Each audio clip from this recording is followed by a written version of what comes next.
Hello, good morning. Olatunji Shugodu is my name, and this is Leadership Monday. Leadership Monday coming to you once again this Monday, and here is your nugget for this week. It's different with leaders, it's different with true leaders. I'll be speaking on what I call foxes have holes. Foxes have holes. But that is a quote that I am taking from Luke chapter 9.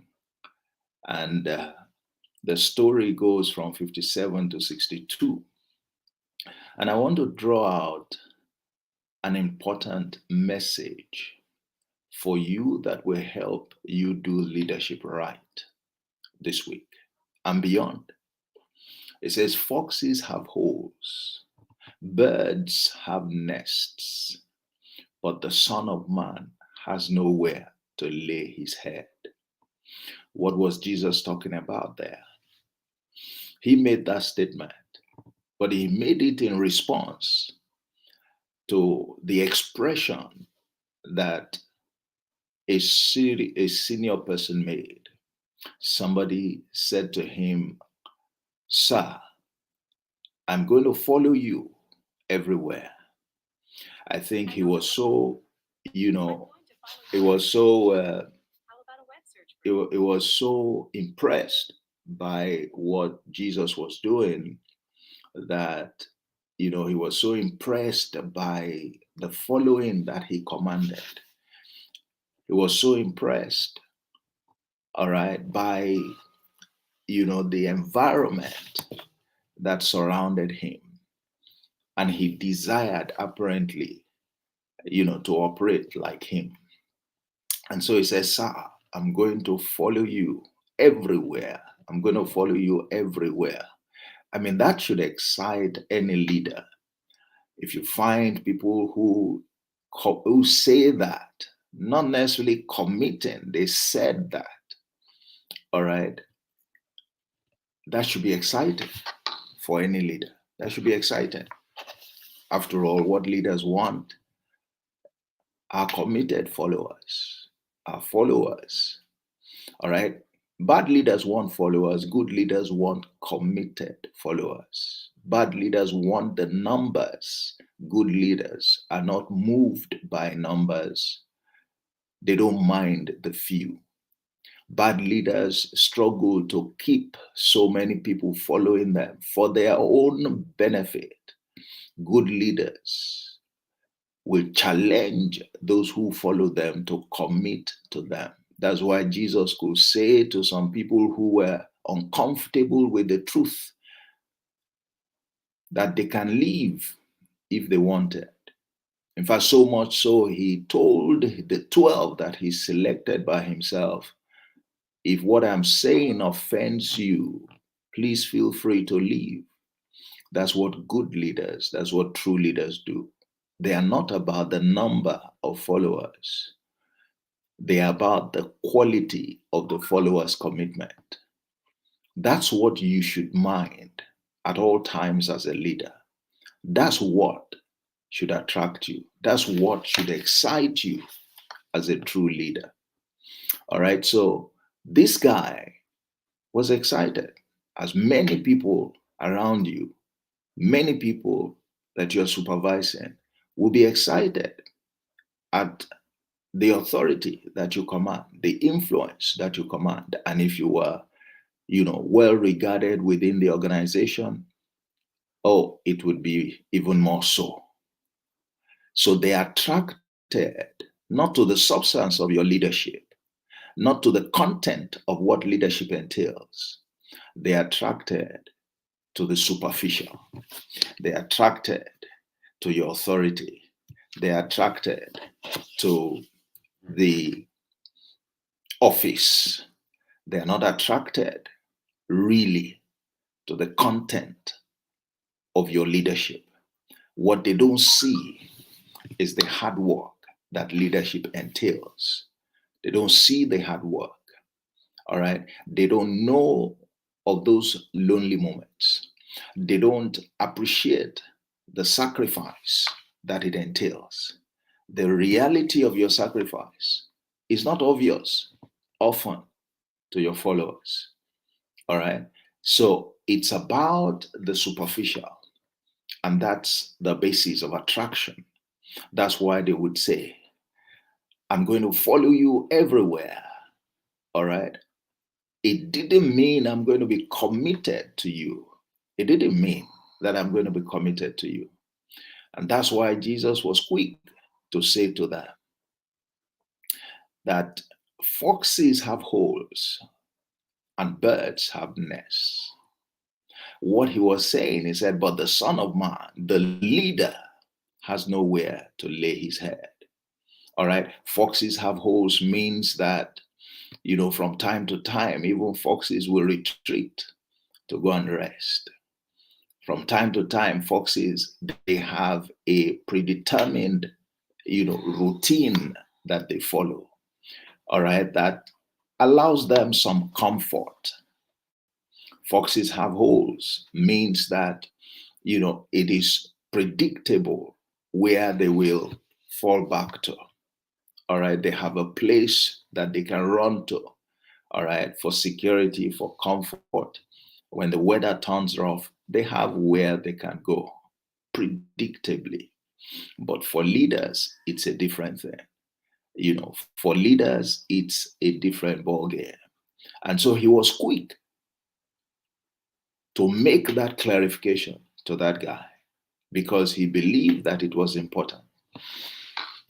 It's important that when you are following, all right, you follow without excuses. You want followers who would follow you irrespective of what they meet on their journey with you.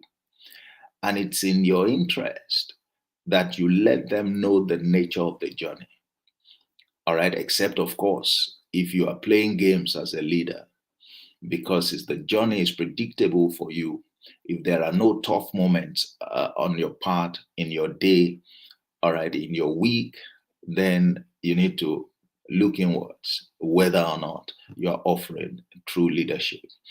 The sacrifice, the service component of leadership, the hard part of leadership, all right, the part of denying yourself to focus on the interest of those who follow you is not something, that should be hidden. Is a burden that you carry, is a pressure that you feel. All right. And so it's important that your people who do not see it, but are attracted only to the superficial, are made to recognize that it's not all, cozy. It's different with leaders. It's very different with true leaders. It's not about the authority, even though you need the authority. It's not about the office and all of its, paraphernalia, even though that comes often with the territory. But there is something that is deeper. There is something that is more substantive. And that's what matters to the conduct of leadership. And that's what anybody following you must be ready to commit to if they must benefit from you. And I will begin to close right now by drawing attention to, in the same situation, what the encounter was for some other people. So Jesus said this to this guy so that he can, be very clear about what it's going to take. All right. And then he met somebody else and he said to somebody else, follow me. About the same time, he said, follow me. And, that one said, yes, sir, I would follow you. But a minute, sir, let me go and bury my dead. And he looked at that one and said, look, leave the dead. Let the dead bury the dead. You go ahead, all right, and preach, the kingdom of God. He was saying to him, there is no time for all of that. If you are serious about following me, you must understand that there are trade-offs to be made. He said to another, he said, look, follow me. And that one said, well, sir, I'm coming, but let me just say goodbye to my people. And then he looked at him and said, look, anyone who sets his hand on the plow, and looks back is not worthy of the kingdom of God. What he was saying is that anyone who is not ready to fully commit to following me, which entails a sacrifice on your part as a follower, you are not ready to become a leader. Emphasizing the point again about the sacrifice and the hard work of leadership. That's what it takes to offer true leadership to your people. And I hope you commit to that and you begin to let your people know and not kid anymore with them. No kidding with the people. He was blunt with them. He told them the truth about what the true work of leadership entails. He wanted them to know what it takes to be a leader, that on their part, it is hard work. It will be hard work. It's just as hard following a leader as it is hard for the leader to do leadership right. Let me repeat that again. It's just as hard following a leader as it is hard for the leader to do leadership right. The leader has to be prepared for the sacrifice because the road ahead, the journey with the leader, the follower has to be prepared for the sacrifice because the road ahead, the journey with the leader is not paved with gold. It's not paved with gold. All right. So once again, foxes have holes and birds have their nest, but the leader has no place to lay his head. I hope that's useful for you today. Bear that in mind. It will shape your leadership approach. It will make you effective, and hopefully it produces good quality leaders out of your hands. And when you do that, that's the joy of leadership. That's the joy of leadership. That's the joy of leadership. So once again, it's been Olatunji Shobodu, Emet Leadership Academy. And today, on Leadership Monday, we've been speaking on the subject, Foxes Have Holes. Why it is different with true leaders. Why it is different with true leaders.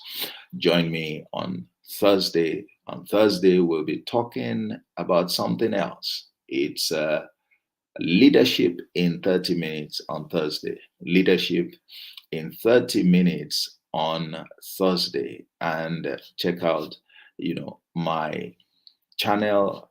And by the way, subscribe. And I'll be speaking to something that is very, very, very interesting. I'll be speaking on the subject that is very interesting, and you don't want to miss it. I guarantee you, you don't want to miss it. I'll be speaking on the subject of leading without panache. Leading without panache. You would say, what is panache? Join me on Thursday. Let's examine, what panache is and why that's important for a leader, or perhaps why you should do away with it as a leader. So once again, thank you so much. By the way, we have been on a 10-day, mini adventure into the parables of Jesus, trying to, extract value from it, principles from it, insights from it, the mysteries of it, and showing how you can take advantage of those parables, the bank of 38 parables, as a, solid resource for accomplishing your goals and aspiration in at least 9 areas, in the 9 priority areas of your life. It's still ongoing. You may want to join me again. Check out my channel and you will see we've gone half of it, 5 days already, But we have 5 more days to go. Today will be day 6, and you can still join. Check out the link in my YouTube channel and join us. 9:30 p.m. West African time. And it's been great fun just for 45 minutes. Today we'll be focusing on managing finances, how parables of Jesus can help you in that regard. All right, enjoy the rest of your day and have a wonderful week. Have a leader full week. God bless you. Bye bye.